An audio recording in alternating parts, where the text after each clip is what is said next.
हमारा मकसद सीट हासिल करना नहीं था, लेकिन बदकिस्मती से कुछ लोग हमारे साथ मिल गए थे जिन्होंने इस अलायंस को सिर्फ और सिर्फ सीट के तराजू में तोड़ने का काम किया।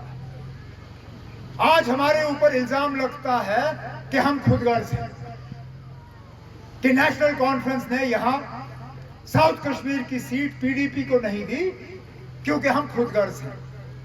चलिए, एक मिनट के लिए हमारे ऊपर ये खुदगर्जी का इल्जाम जो है मैं उसको तस्लीम करता हूं, लेकिन हम अकेले तो है नहीं। कांग्रेस ने भी ऐलान किया है कि वो मियां अल्ताफ साहब की कामयाबी में जो है काम करेंगे। जनाब, क्या वो खुदगर्ज थे?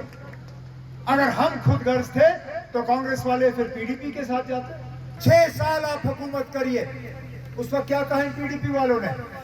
कहा कि ये पिछले दरवाजे से हुकूमत पकड़ने के लिए नेशनल कॉन्फ्रेंस वाले आ रहे हैं। हमें ताने दिए, हमें कहा अब बैठो 6 साल ऑपोजिशन में। हम खामोश बैठे। फिर 2016 आया, महबूबा जी की पार्टी टूट रही थी। उस वक्त हम लोग हैं जो राजभवन गए, जिन्होंने गवर्नर साहब से कहा कि मत होने दीजिए ये। नेशनल कॉन्फ्रेंस को मालूम है इस तरह का तोड़ मरोड़ की सियासत, इसका क्या खमियाजा भुगतना पड़ता है। क्या ये हमारी खुदगर्जी थी? 2018 महबूबा जी, आपने अल्ताफ बुखारी हमारे पास भेजा था।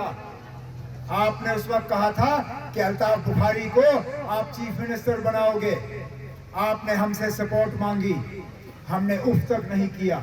फारूक अब्दुल्ला साहब ने रातों रात चिट्ठी पे दस्तखत किए और गवर्नर साहब के पास भेजे आपके अल्ताफ बुखारी साहब को चीफ मिनिस्टर बनाने के लिए। ये क्या हमारी खुदगर्जी थी? 19 के नतीजों के बुनियाद पे किया। 2019 में पार्लियामेंट का किसने जीता? यहाँ से नेशनल कॉन्फ्रेंस ने। तो जाहिर सी बात है यहाँ पे हक जो है वो नेशनल कॉन्फ्रेंस को था अपना उम्मीदवार सामने रखने का। तो हमने क्या खुदगर्जी की? क्या खुदगर्जी की? सिर्फ और सिर्फ वही फॉर्मूला हमने इख्तियार किया जो हमने डीडीसी में किया। और महबूबा जी, अगर हम खुदगर्ज लोग होते, हम क्या 2015 में आपको दोस्ती का हाथ बढ़ाते? याद करिए, जब 2015 के नतीजे निकले थे,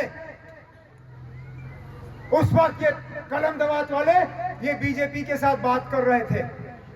ये नेशनल कॉन्फ्रेंस तंजीम है जिसने उस वक्त ये कहा कि मुफ्ती सैयद साहब ये गलती मत करिए, मत लाइए बीजेपी को अंदर।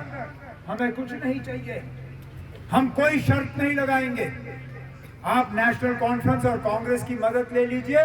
हमें ना मिनिस्ट्री चाहिए, हमें ना एमएलसी चाहिए, हमें ना राज्यसभा चाहिए, हमें चेयरमैन नहीं चाहिए।